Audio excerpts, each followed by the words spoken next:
Hey, everybody. Mark and I have over 20 years of experience as therapists and as addicts in long-term successful recovery.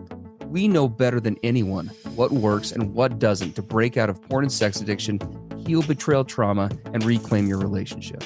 And we've poured all of our personal and professional recovery and healing experience into a first-of-its-kind program for addicts, spouses, and couples. We call it Dare to Connect. At least 4 times every week, we engage with you in real time, in the trenches, giving you the knowledge and the tools to take back your life and relationship. Whatever else you've done on your journey for healing and recovery, you've never done anything like this. Mark and I, we've made all the mistakes, so you don't have to. Don't reinvent the wheel. We all know tomorrow never comes. Look, don't wait one more day to change. Claim your free 2-week trial today at daretoconnectnow.com.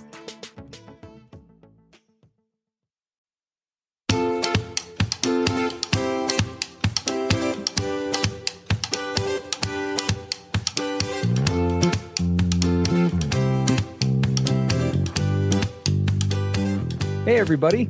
I'm Steve Moore. And I'm Mark Castleman. We know the pain and heartbreak of porn and sex addiction. And we know the triumph of breaking completely free. Every day, we help our clients find hope and healing. Join us in the fight to take back your life, your marriage, and be stronger than ever. This is the PBSE Squared podcast.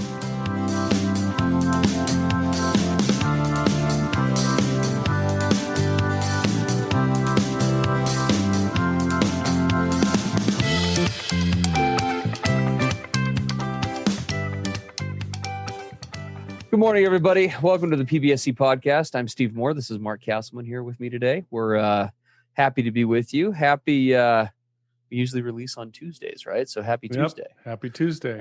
It's good to be with all of you today. We've got this week, we got a couple of really good letters from clients that we wanted to address kind of in tandem. Even though they involve some differences, and obviously we don't know as always, we don't know the full situation behind each of these. There are some common factors. So I'll just read those real quick, and that'll kind of kick us off into our topic today. Hi, Mark and Steve. So here's number 1. Hi, Mark and Steve. I just want to thank you so much for the many hours of information and insight into sex addiction you've given my husband and I. We both enjoy and get much from you both weekly. We appreciate it, Danielle. My husband is working so hard in his recovery. He is fully committed, but I'm having trouble with the unwavering control and manipulation from him. I know they stem from insecurities, but I'm finding that to be the hardest part to weather during this storm. And I fear it might be our demise. From discussions in my women's group, this seems to be a common issue. Can you please shed some wisdom on this topic? Thanks for your time, Danielle. And now I'm going to read the second letter as well, and we'll kind of talk about these again. They're a little different, but they do carry some important similarities for today's topic. Thanks for getting. This is a response. Our D-Day was 5 months ago, so still relatively fresh. I am still quite guarded and am having trouble opening myself back up to my husband fully. I do not yet feel safe. I feel like he twists things back around on me by saying things like, "The kids and I are ready to be a family again when you are. We're waiting on you." Some cringe there. Or my group says, "You're withholding emotions and love to manipulate me." Additionally, he makes requests that I find controlling and reflective of previous behaviors. While the specifics of the request seem harmless, I find the structure of the request controlling and a gateway back to his very controlling nature. So there we go, right?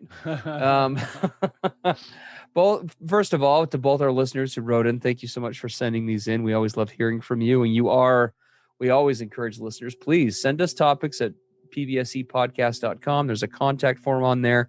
We would love to address these as part of the podcast on any given week. But we are addressing both of these together today because obviously, even though these are different situations, there are a lot of similar things going on, specifically like this concept of control, right? And manipulation in the addiction. For most of our listeners, and for many of you who maybe are listening for the first time, this probably won't come as a huge shock.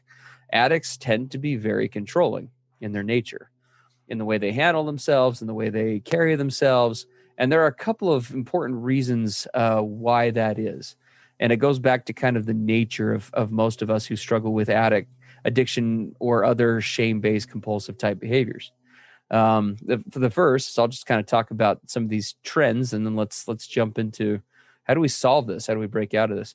Addicts, simply put, they tend to shift blame and accountability to others a lot. We do that for a lot of different reasons. Mark and I used to do it in our addictions, and we see that commonly with clients. Is this concept of, we all get really adept, I think, at dodging accountability for our addiction, or even just keeping it out of the limelight in general. And oftentimes, part of the reason why this happens is because, we are trying it at almost any cost in many cases to keep the focus off of us. Talking about our addiction, the bad things we've done, the ways we're hurting ourselves in our relationship, et cetera, are all extremely painful to look at. And as we know, addicts, they tend to live really from a place of emotional escape and pain avoidance. And so, seeking out and focusing control on another partner or on the partner can be a common way to meet that end. I mean, I used to do this, for what it's worth, with my wife all the time. It's very common. Mark, I know you've had the similar experience where I was constantly using anger at different things. My wife, the guy on the road, person who just cut me off, a crappy professor, right, in school, whatever it is, as a way to be targets of frustration and anger. Because as long as I could stay frustrated at other people, I didn't have to look at me. Right. It was a really convenient, kind of set aside for that. And so I know we do that commonly. I'm curious for your perspective on it. Well, and if we step back and ask ourselves, so why do we do this as addicts? And for me, there was a couple of primary reasons. One is I don't want you shining the big bright spotlight on me and my behaviors and my addiction, because I had shame, and it hurt. It hurt for all this this attention to be paid to me about all these things that I was involved with that I knew were destructive, and I knew I was keeping secrets and all of these things. And so it was, defend, deflect, minimize, rationalize, get the light off of me, because my tender, fragile ego couldn't deal with it. It's one of the reasons why I was an addict in the first place.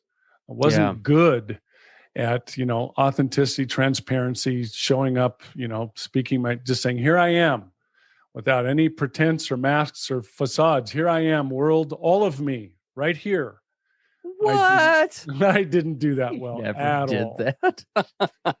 And the other side of why we do that as addicts is maybe something that we have an equally or maybe even harder time admitting, and that is, a big part of me didn't want to give up my favorite place of self-soothing and self-medication and pleasure.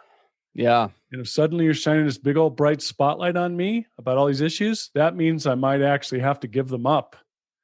Yeah. Boy, did I have a part of me that rebelled against that. So let's just engage in all of these tactics, control and manipulation and deflection, because I don't know how I would cope with life if I don't have this. Yeah. No, we addicts, we really tend to, we're highly, highly codependent, right? Mm-hmm. There's no secret about that. We talk about that oftentimes on here. And for those who maybe have not heard that term before, right? That's, essentially I'm using other people or things, right, as a way, those things become kind of my emotional barometer, for lack of a better term, right? When things are stable and going well, or at least under a perception of what I feel like are going well, right? Things are working. There's stability there. Then I can feel stable. Yes. I feel grounded, right? Yes. I feel like I'm enough or whatnot. But by the same token, when things start to, get out of sync, then I tend to struggle, which is one of the many reasons why we addicts, we live on such high emotional roller coasters. We're constantly we're investing emotional energy or trying to find stability or take stability from things, people, and situations which are inherently not stable, right? People have good days and bad days, right? Partners have days where they're really solid in their recovery and days where they're really struggling with betrayal trauma. Bosses praise us one day and fire us the next, right? The list just goes on. And it's one of the many reasons why we are so frequently unhappy as addicts, is because we're constantly trying to, again, invest in these unstable resources or sources for, keeping ourselves in a good place. And so there are a couple of things that need to be done to shift this, right? And for you wives listening, for Danielle and for our other listener who wrote in, and this is applicable just as much for addicts with the spouse as it is for spouse with addicts. Rule number one is I just have to acknowledge the obvious in the room, right? Which is that I have no control. I barely have control over what I can do today, much less what my significant other thinks or feels about me. One of these listeners wrote something that was interesting, and obviously we're lacking detail on this, but they mentioned that my partner is fully invested in recovery, but then he is, he's fully committed and totally into it, but then he is struggling to let go of control of X, Y, and Z things, and he's calling out all these different behaviors and asking these things of me, and he's doing it in a toxic way. Right. To me, those two, again, we don't have all the information, but to a degree, those are mutually not compatible. If he, for example, is attending any sort of a 12-step group and is working a program in any 12-step fellowship at all, rule number one is what? It's two things. One, it's recognizing that powerlessness, not just over my own past actions, but over the actions of others. But it also is what? It's the focus is immediately placed on my side of the street, right? Is what we call it in 12-step. What am I doing or not doing, right, as a part of this process? Where's the responsibility and the accountability with me? Because at the end of the day, rule number one with recovery, is recovery individually and as a coupleship begins and ends with me. Because that's the only part of the situation that I can control, whether that's setting boundaries with my partner, whether that is choosing to support them or not support them, choosing to stay in the marriage or to leave. All of these things can only be determined by one person, and that is by me, right? How I'm going to internalize what my partner is telling me or not. Et cetera. Well, we don't have hardly a sliver of the facts here, but Sure. As I read what was written in, I can only, if I were to pose a guess based on, all of our years of experience as counselors and in our own recovery, when she says that the one husband says, the kids and I are ready to be a family again when you are, we're all waiting for you. When I hear that is something I would have said. And the reason I would have said it was, I'm becoming impatient. You're not getting with it, right? Come on. Let's get this back on the road. Let's get back to normal. Let's get back to our lives. And that's somebody trying to hurry up the process. And again, pass off responsibility and accountability for my own recovery. And in addition, again, I don't know what was really said in the group, in the 12-step group, I'm assuming, who knows, but my group says you're withholding emotions and love to manipulate me. Again, I would have probably got a group to commiserate with me, and who knows what I would have told them for them to come up with that conclusion. But it would have been me starting to really feel some resentment towards my wife for finally starting to hold boundaries for the first time in our marriage. Yeah. And I would have said, you're withholding, emotional support and love. No, she's just holding boundaries because she's taking care of herself and her healing. And I don't like it. Yeah, well, and to be fair, right? I again, like you said, we don't know all the facts behind this. We don't. Could there be some element of truth that maybe you as a wife are needing to make changes or shifts, right? To reunify. Maybe there are things that you're holding back on. That is definitely possible. But of all the people who can safely call one's spouse out on that, a guy new in recovery where trust is new and limited probably isn't the best source for that. And it should never come at the cost of still looking at his side of things, right? If a guy is really in solid recovery, there may be an element of, hey, we're waiting for you, coupled with, I am working on X, Y, and Z things, and I'm doing my very best. Here's what I'm doing to try and work on those things. Is there anything else that I can be doing on my side that you can see? Right. So there's going to be that element added on to that. Now, maybe he's putting that into the discussion. Maybe he isn't. But yeah, there's definitely there's a selectivity to what's being said there. Right. And it also is an unfair implication because me just saying, with a statement like that, right, we're just waiting for you to come along. what's being implied? Hey, we're there. We're good. You're the one holding this train up. Yeah. Which we're already fixed. We've already arrived. What's your problem?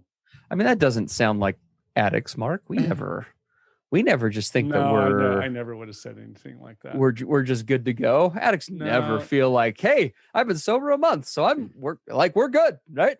I never would have tried to shortcut the process, speed it up, work around some That's right. requirements. Nope, I never did any of those things. And we totally get it, guys. If that is in fact the case that's going on, we know that everybody in this process wants to move it along as quickly as possible, right? Nobody wants to drag this out unnecessarily, but there are still things that need to be hit. And if a guy is in solid recovery from where Mark and I are sitting, in our not so humble opinion, there's going to be anytime, if I'm going to throw that kind of language out with a partner, one, that's really shaky ground. But two, if I am going to do that, it should always never come at the cost or be selectively done without also owning my side, coupled with a vulnerable inquiry of, look, how can I better be stepping up to the plate as well? Mm-hmm. Right? What else can I be doing?